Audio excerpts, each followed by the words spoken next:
puji dan syukur hanya bagimu ya Tuhan Allah, untuk setiap berkat dan anugerah Tuhan yang masih menyertai kami.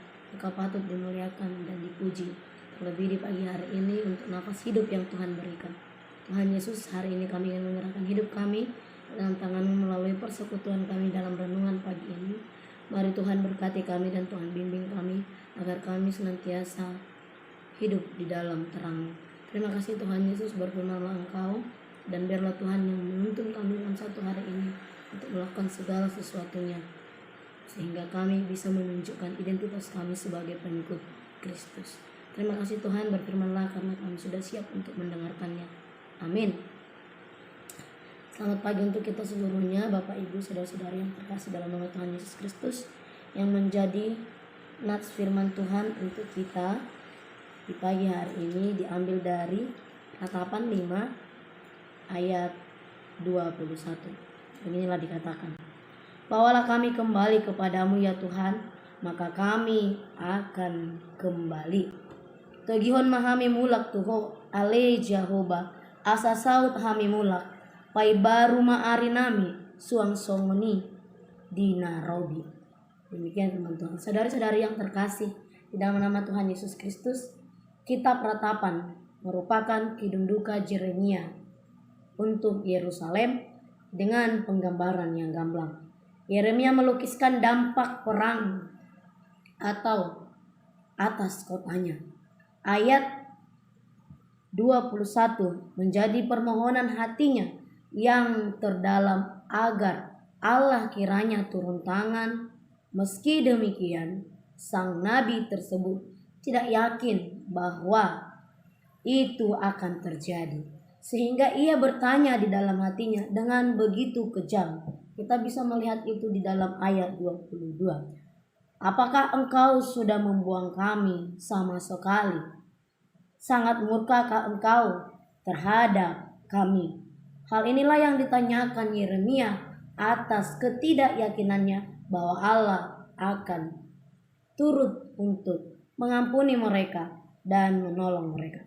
Saudari-saudari yang terkasih di dalam nama Tuhan Yesus Kristus, Allah selalu menunggu dengan tangannya yang terbuka untuk menyambut anak-anaknya yang tercecer atau hilang. Bahkan dalam hal ini, umat Israel, orang Yerusalem, akan memperdalam akar iman mereka dalam keterpurukan mereka. Di dalam pembacaan akhir ini, mereka menyesali segala pelanggaran yang mereka perbuat akibat kekerasan hati mereka yang tidak mau mendengarkan Allah, yang tidak mau mereka menerima tuntunan atau bimbingan dari Allah dan tidak mau diatur oleh Allah. Disinilah kita melihat bagaimana bangsa itu memohon dan senantiasa hidup di dalam pengharapan dan iman umat Tuhan tersebut.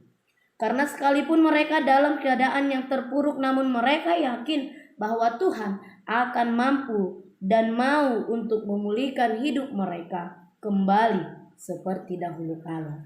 Allah Maha Pengampun. Itulah yang harus kita ingat di dalam setiap perjalanan hidup kita.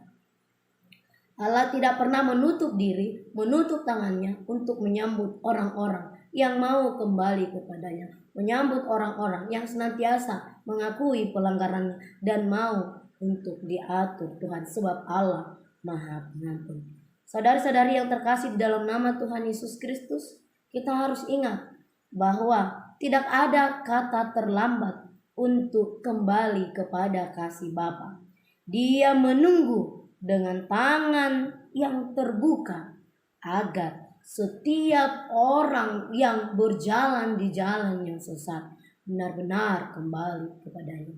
Itulah yang Allah harapkan, sebab Allah tidak menginginkan kematian orang fasik. Demikian halnya dikatakan dalam Yehezkiel 33 ayat 11. Sebab Allah senantiasa menanti orang-orang fasik itu kembali, dan ia tidak menginginkan kematian orang fasik tersebut. Saudari-saudari yang terkasih di dalam nama Tuhan Yesus Kristus, mungkin di dalam kehidupan kita sering terlalu menuruti kemauan kita. Kita sering terlalu mengikuti keinginan daging kita.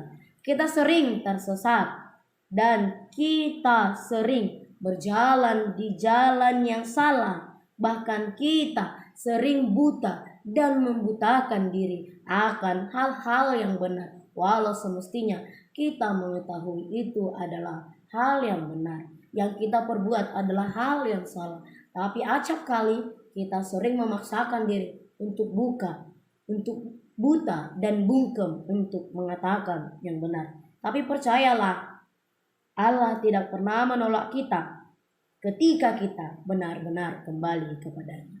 Saudari-saudari yang terkasih di dalam nama Tuhan Yesus Kristus, ketika kita kembali, ketika kita menyadari, ketika kita ingin dan mau diatur kembali oleh Tuhan, Ia akan memulihkan hidup kita. Dia akan memberikan kedamaian kepada kita, dan Dia akan memberikan ketentraman di dalam hidup kita dan di dalam hati kita, bahkan mengarahkan kita untuk kembali di jalan yang benar. Jadi jangan pernah mengatakan, aku orang yang sangat berdosa, aku tidak patut, bahkan tidak layak di hadapan Allah. Tetapi ketika kita benar-benar ingin kembali kepadanya di dalam ketulusan, tanpa spekulasi, maka tangan Allah selalu terbuka, dan Ia akan kembali menuntun kita, mengarahkan kita untuk senantiasa hidup di jalan kebenaran. Demikian halnya dengan hari ini, kiranya kita senantiasa menerima, meminta bimbingan Allah agar menolong kita hidup di jalan kebenaran, agar kita tidak melakukan kehendak si iblis, melainkan mau dipimpin dan diatur oleh Allah. Selamat pagi, amin. Tuhan Yesus memberkati. Shalom.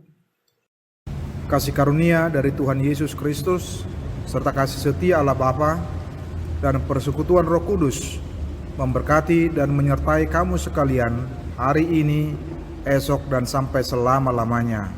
Amin.